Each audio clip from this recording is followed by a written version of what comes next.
Peut-être que vous en avez assez d'attendre quelque chose des autres, faire confiance et rompre, de donner et de ne pas recevoir.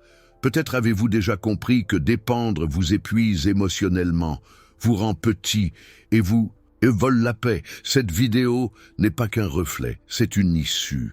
Aujourd'hui, nous allons parler de l'art de vivre sagement, comment arrêter d'avoir besoin sans arrêter d'aimer, comment retrouver votre pouvoir, votre direction, votre centre. Parce que lorsque vous arrêtez de dépendre, vous commencez à vraiment vivre.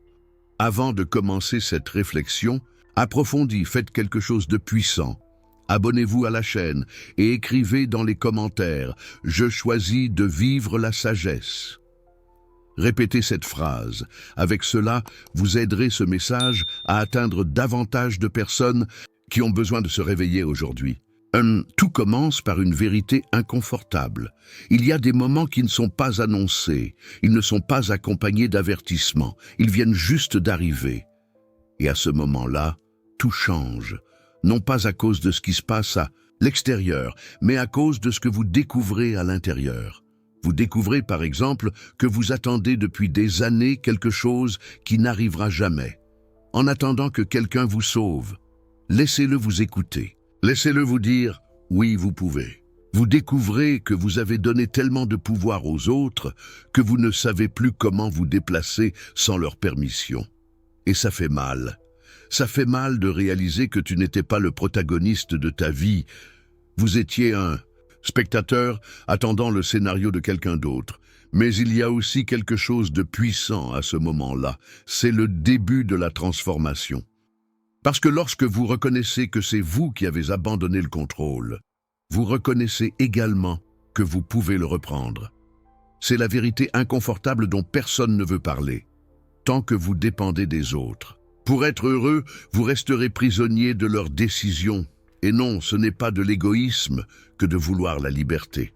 C'est la responsabilité. Parce que vivre en espérant que l'autre n'échoue pas, que le monde vous comprend, que tout se passe comme vous le souhaitez, est une recette sûre pour la frustration. Ici commence l'art stoïcien de vivre sagement. Il ne s'agit pas de se transformer en pierre ou de se fermer à l'amour ou aux relations. Il s'agit de construire sa vie sur des fondations que personne ne peut déplacer, toi-même. 2. La dépendance n'est pas l'amour, c'est l'esclavage émotionnel. Après avoir réalisé que vous aviez remis votre vie entre les mains d'autres personnes, la révélation suivante arrive. Vous l'appeliez amour, mais c'était dépendance. Et il y a une grande différence. L'amour est libre, fort, généreux. La dépendance, en revanche, est fragile, anxieuse, exigeante. Le véritable amour dit « Je te choisis parce que je le veux, pas parce que j'ai besoin de toi ». La dépendance dit « Si tu pars, je vais m'effondrer ». Le voyez-vous?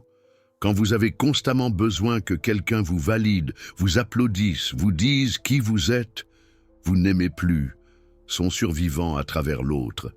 Et ce n'est pas sain, ce n'est pas juste, ni pour vous, ni pour l'autre personne.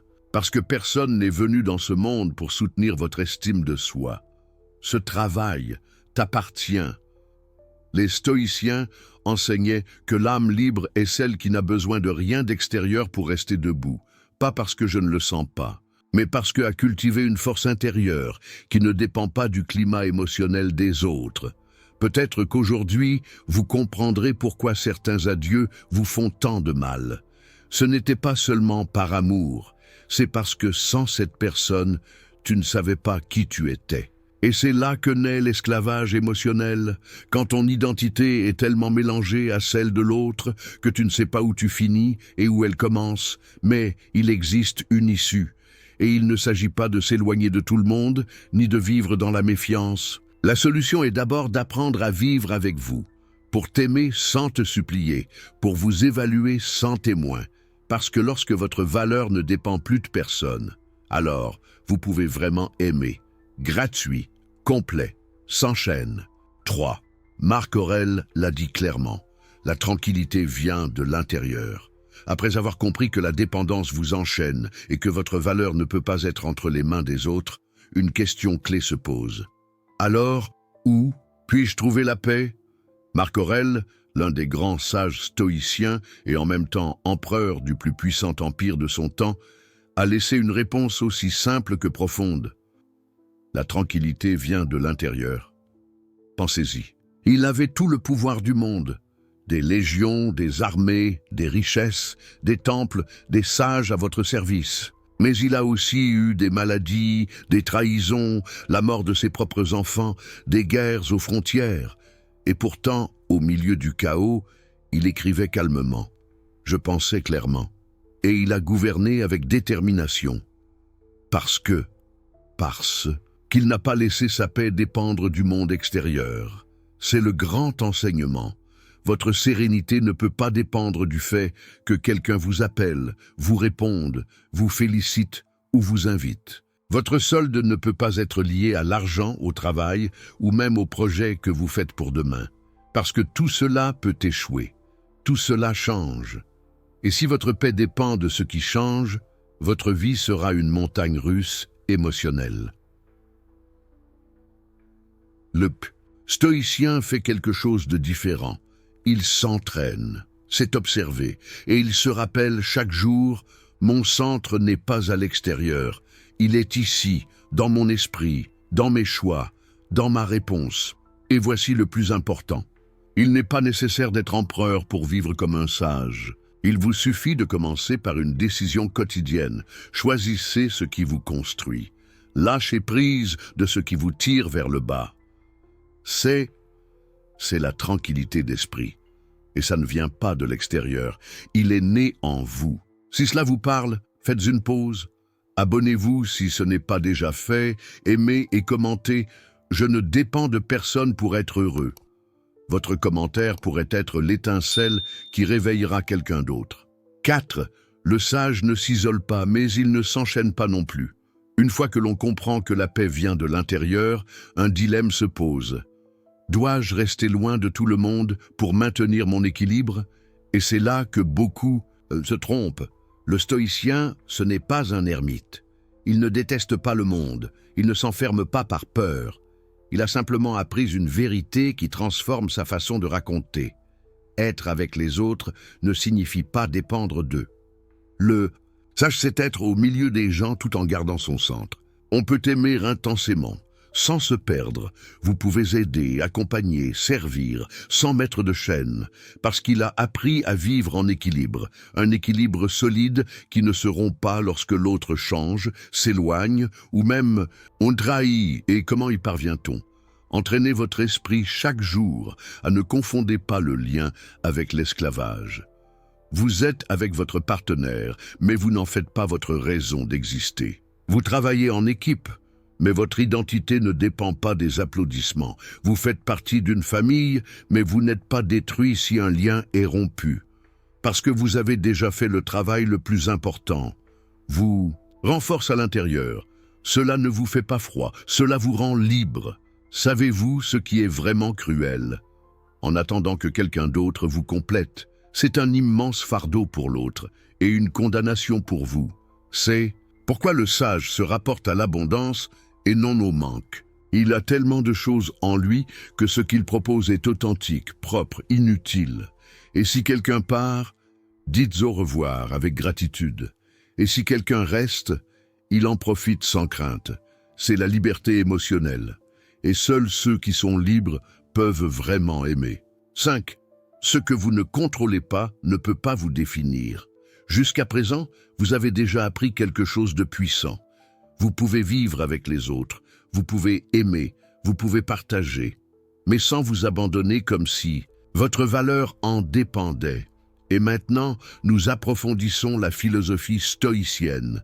Vous ne pouvez pas laisser quelque chose que vous ne contrôlez pas définir qui vous êtes. Pensez-y. Vous ne pouvez pas contrôler ce que les autres pensent de vous. Vous ne pouvez pas contrôler leurs actions, leurs paroles, leurs décisions.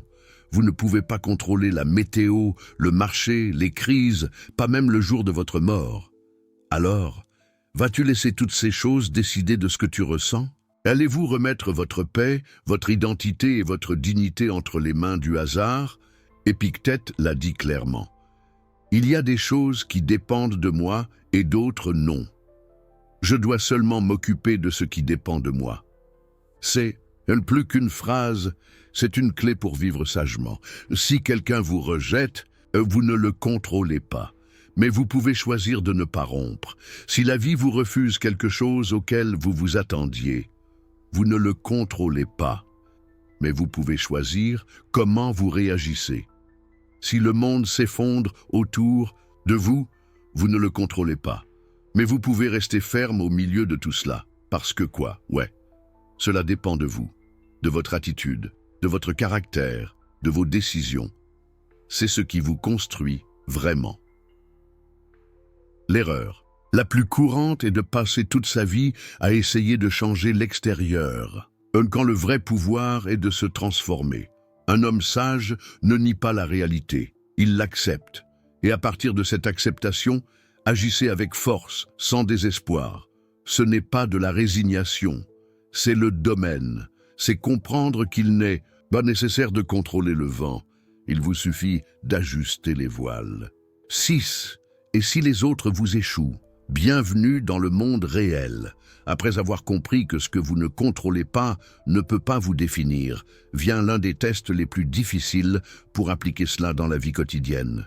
Que faites-vous quand quelqu'un que vous aimez vous fait défaut? Parce que ça va vous arriver. Et pas qu'une seule fois, il y aura des promesses qui ne seront pas tenues, des mots qui font mal, des gens qui ont juré de rester et partiront, sans explication. Et le plus dur, bien souvent, ce ne sera pas à cause du mal.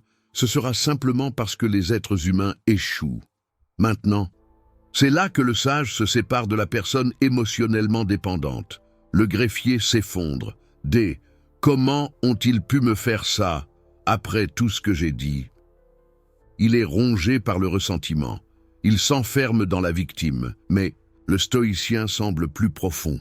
Et il se dit, cela ne me surprend pas. Cela fait partie du monde réel. Cela ne le justifie pas. Mais il n'en est pas non plus détruit. Parce qu'il se souvient de quelque chose qu'il a déjà appris. La douleur ne le définit pas. Sa réponse, oui. Lorsque les autres échouent, vous avez deux options. Rester coincé dans la blessure et la laisser vous contrôler. Ou utiliser cette douleur comme entraînement pour vous rendre encore plus fort à l'intérieur. Et voici, une vérité difficile à accepter. Les gens ne feront pas toujours la bonne chose, et vous non plus. Donc si vous voulez vivre en attendant la perfection, vous vous condamnez à la frustration. La chose sage est d'ouvrir les yeux, non par amère déception, mais par clarté. Le stoïcien aime, mais n'idéalise pas. Faites confiance. Mais ne soyez pas aveugle, il tient ses promesses, mais il ne s'attend pas à ce que l'autre lui rende tout de la même manière. Et quand l'autre échoue, il ne se transforme pas en pierre, mais pas en décombre non plus. Ça tremble, apprendre, et ça continue, dignement, fermement, avec une âme pure et les yeux tournés vers l'avant. Car comme nous l'avons déjà vu dans le sujet précédent, votre réaction est la vôtre. Et dans cet espace de choix, votre liberté est en jeu. 7. L'apitoiement sur soi est un poison déguisé en réconfort. Après que quelqu'un vous a déçu, il est naturel de ressentir de la douleur. Et c'est normal de ressentir. Ce qui n'est pas bien, c'est de vivre dans la douleur. Et pire encore, se faire des amis en s'apitoyant sur son sort, parce que l'apitoiement sur soi ne vient pas en criant. C'est doux, comme un murmure. Il vous dit « Pauvre toi, personne ne te comprend. Tu ne mérites pas ça. » Et sans vous en rendre compte, vous abandonnez. Mais parce que vous le faites les larmes aux yeux, vous pensez que c'est noble. Ce n'est pas. C'est dangereux. C'est addictif. Et si tu ne te réveilles pas, ça t'attrape. L'apitoiement sur soi vous fait croire que vous ne pouvez pas changer, que ça ne vaut pas la peine d'essayer, que le problème c'est toujours l'autre. Le système, la chance, la vie. Mais le stoïcien n'est pas dupe. Le stoïcien souffre aussi, bien sûr. Il a également été blessé, trahi, ignoré. Mais il se regarde dans le miroir et dit « Je ne suis pas venu dans cette vie pour pleurer ce que je n'ai pas. Je suis venu construire avec ce qu'il me reste. » Et aussi petit soit-il, c'est là que tout commence. Parce que l'apitoiement sur soit ne vole pas seulement votre énergie, te voler la responsabilité. Et là où il n'y a pas de responsabilité, il n'y a pas de pouvoir. Le stoïcien comprend qu'il a toujours le choix, continuer à raconter l'histoire de la victime, ou commencer à écrire une histoire de force. C'est pourquoi, lorsque la voix intérieure murmure « Pauvre toi », le sage répond fermement « Je ne suis pas pauvre, je suis fort, je suis blessé, mais je n'ai pas fini. Et aujourd'hui, je recommence. C'est la vraie consolation. Pas celui qui te caresse pour dormir, mais celui qui vous réveille. Et pour vivre, si cela vous parle, faites une pause. Abonnez-vous si ce n'est pas déjà fait. Aimez et commentez. Je ne dépends de personne pour être heureux. Votre commentaire pourrait être l'étincelle qui réveillera quelqu'un d'autre. 8. Cultivez votre esprit comme un temple, pas comme une prison. Une fois que vous abandonnez l'apitoiement sur vous-même, quelque chose devient évident. Si vous ne surveillez pas votre esprit, vous en devenez prisonnier. Parce que le combat, le plus dur n'est pas contre le monde, ni contre les autres. Cela va à l'encontre de vos propres pensées. Votre esprit peut être deux choses, un lieu sacré où l'on trouve direction, clarté et force, ou une prison où l'on vit entouré de doutes, de peurs, de plaintes et de fantômes du passé. Et savez-vous ce qui décide cela? Comment vous le cultivez chaque jour? Le stoïcien comprend que l'esprit ne s'entraîne pas tout seul. Ce n'est pas une question de chance, c'est de la discipline, c'est une intention, c'est du soin. Tout comme vous faites le ménage, prenez soin de votre corps ou choisissez ce que vous mangez. Vous devez également filtrer ce que vous laissez entrer dans votre esprit, parce que chaque pensée a le pouvoir de vous construire ou de vous détruire. Et voici un avertissement important. Le monde d'aujourd'hui vous bombarde de bruit. Actualité, réseaux, comparaisons, opinions, peur, haine, urgence. Si vous ne filtrez pas, cela vous contamine. Le sage, au contraire, fait de son esprit un temple, un lieu où n'entre que ce qui le renforce. Pas par arrogance, mais par protection. Il décide quelles pensées nourrir, quels mots répéter, quelles histoires raconter en vous. Et quand survient le chaos extérieur, il ne désespère pas. Parce qu'à l'intérieur, il y a de l'ordre. Et là où il y a l'ordre, il y a le pouvoir. Vous n'avez pas besoin d'une retraite spirituelle pour y parvenir. Il vous suffit de décider. Mon esprit ne sera plus une décharge. Ce sera l'endroit où je concevrai la vie que je mérite. À partir de ce temple intérieur, tout change. Votre façon de voir le monde, votre façon de vous parler, votre façon d'agir. Parce que si vous contrôlez votre esprit, vous avez déjà contrôlé la chose la plus difficile. 9. Entourez-vous, mais ne vous accrochez pas. Un esprit fort a besoin de relations saines. Mais attention, en bonne santé ne veut pas dire dépendant. Cela signifie libre, conscient, équilibré. Après avoir construit votre temple intérieur, il est temps d'ouvrir les portes du monde, partager ce que vous êtes, se rapporter, lien de formulaire. Mais voici un avertissement clair, vous pouvez vous entourer de gens, mais vous ne pouvez pas vous appuyer sur eux, parce que peu importe l'amour, la loyauté ou le soutien qu'il y a, aucun être humain ne peut être votre béquille éternelle. Tôt ou tard, les béquilles cèdent. Et si tout ton poids émotionnel était placé là, tu tombes avec eux. Le stoïcien ne vit pas seul, il ne nie pas les liens. Il ne marche pas avec arrogance, mais il est clair sur un principe non négociable. La base de sa vie, ce ne sont pas les autres. Il est lui-même. Et voici la sagesse. Choisissez bien qui vous laissez entrer dans votre cercle. Entourez-vous de personnes qui vous inspirent et ne vous absorbent pas. Les gens qui vous tiennent avec amour ne vous limitent pas avec peur. Les gens qui rejoignent votre chemin, pas ceux qui vivent chargés dans votre dos. Et comment savoir si une relation est saine? Facile. Posez-vous cette question. Puis-je marcher seul sans m'arrêter si cette personne disparaît demain? Si la réponse est non, il y a une dépendance. Si la réponse est oui, il y a la liberté. Rappelez-vous, le sage ne se penche pas pour ne pas tomber. Il est soutenu pour avancer plus fermement. Et si un jour le support vient à manquer, il ne s'effondre pas, parce qu'il a déjà appris à se soutenir avec sa propre colonne vertébrale. 10. Le pouvoir du « je choisis ». Jusqu'à présent, vous avez déjà découvert beaucoup de choses, que vous ne pouvez pas vous soutenir chez les autres, que votre esprit devrait être votre temple, que votre valeur ne dépend pas des applaudissements, de la compagnie ou de ce que le monde dit de vous.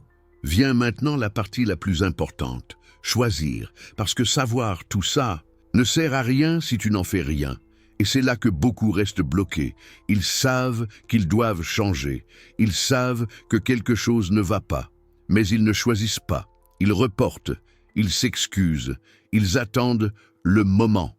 Parfait, le stoïcien sait que ce moment n'existe pas, cette vraie vie n'attend pas, et cela tous les jours, oui tous les jours, est plein de petites décisions qui construisent ou détruisent. Choisir n'est pas un acte magique, c'est regarder honnêtement et dire « Aujourd'hui, je ne vais pas continuer à fonctionner en automatique. Aujourd'hui, je ne vais pas blâmer le passé, ni les autres, ni les circonstances. Aujourd'hui, je vais juste choisir différemment.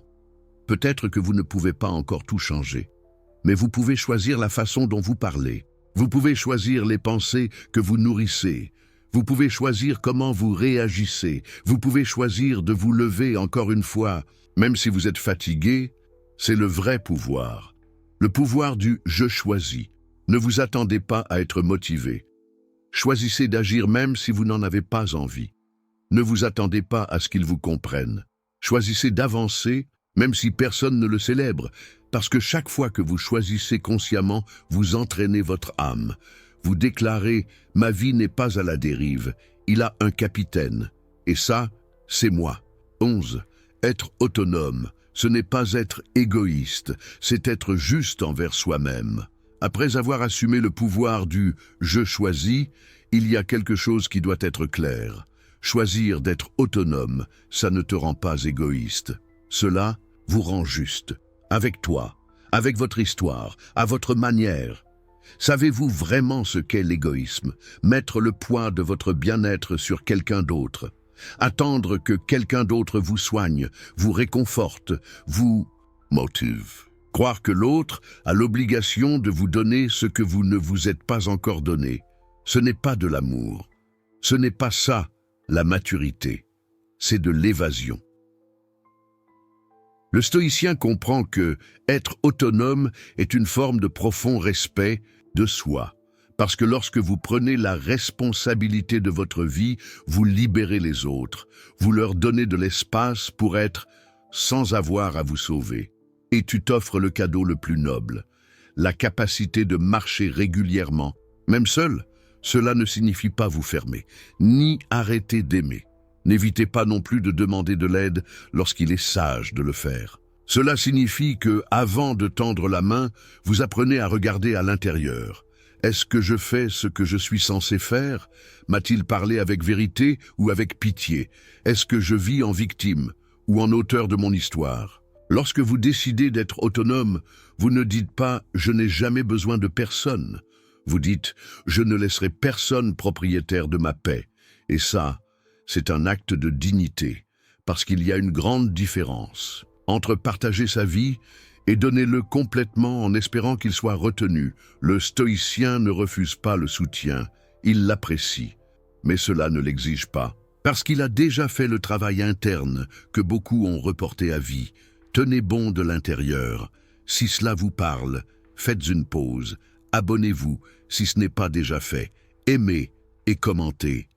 Je ne dépends de personne. Pour être heureux, votre commentaire pourrait être l'étincelle qui réveillera quelqu'un d'autre. 12. Que se passe-t-il lorsque personne ne vous applaudit? Vous devenez fort. Après avoir appris à subvenir à ses besoins de l'intérieur, vient l'une des épreuves les plus silencieuses, mais aussi les plus puissantes. Que faites-vous quand personne ne vous reconnaît, quand vos efforts ne sont pas vus, quand vos actions passent inaperçues, quand vous donnez le meilleur de vous-même et que vous ne recevez pas un seul « merci ». C'est là que beaucoup s'éteignent. Ils deviennent démotivés, Ils abandonnent, ils disent « Pourquoi continuer si personne n'y apprécie ?» Et c'est là que le stoïcien diffère. Le stoïcien n'agit pas pour les applaudissements. Vous n'avez pas besoin d'une scène pour donner votre meilleure version. Parce que ta motivation, ça ne vient pas de l'extérieur.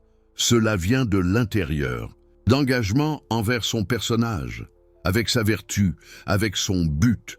Agissez bien parce que c'est la bonne chose à faire, pas parce qu'il le voit. Et quand personne ne l'applaudit, il ne craque pas. Cela devient plus fort, parce qu'il comprend que la véritable reconnaissance, cela ne se mesure pas en like, en récompense ou en éloge du public. Elle se mesure en cohérence interne, de pouvoir se regarder dans le miroir en fin de journée et se dire « Vous n'aviez pas besoin de témoins pour faire ce qu'il fallait. Aujourd'hui, tu étais celui que tu disais vouloir être. » C'est la force. Et cette force ne se fabrique pas dans le confort. Elle se forge dans le silence, ces jours où personne ne te voit, mais tu continues. Dans ces petites décisions que personne ne célèbre, mais dont vous savez qu'elles comptent, car au final, ce qui construit votre caractère, ce n'est pas le bruit de l'extérieur. C'est la cohérence que vous maintenez lorsque personne ne vous regarde. 13. La sagesse se mesure à ce que vous pouvez lâcher sans rompre. Après avoir marché en silence, sans applaudissements, autre chose vous sera demandée. Libérez. Lâchez quelque chose que vous aimez. Abandonnez quelque chose que vous vouliez. Durez. Lâchez prise sur une scène, une personne, un rêve, une idée, et faites-le sans vous perdre. Parce que la vie, même si elle ne prévient pas toujours, elle change toujours. Et celui qui n'apprend pas à lâcher prise reste prisonnier de ce qui n'existe plus. Mais attention, lâcher prise, ce n'est pas abandonner. Lâcher prise, ce n'est pas tout abandonner. Lâcher prise, c'est comprendre qu'il y a des choses qui ont déjà bouclé leur cycle. Et continuer à vous accrocher ne fait que vous remplir de poids. Beaucoup croient que la sagesse réside dans l'accumulation. Plus de relations, plus de succès, plus de titres, plus de souvenirs. Mais le stoïcien sait que la vraie sagesse réside dans le détachement. Pouvez-vous abandonner quelque chose que vous aimez sans le détester? Peut-on laisser partir quelqu'un sans se fermer à l'amour? Pouvez-vous perdre quelque chose sans vous perdre avec? C'est la question. Et si la réponse est oui, alors vous grandissez. Parce que tu comprends que votre essence ne disparaît pas avec ce que vous lâchez. Au contraire. Parfois, cela se révèle simplement. Le stoïcien s'entraîne chaque jour à vivre léger, ne pas être l'esclave de quoi que ce soit, ni de personne, pour que si tout ce que tu as disparaît, il a toujours lui-même.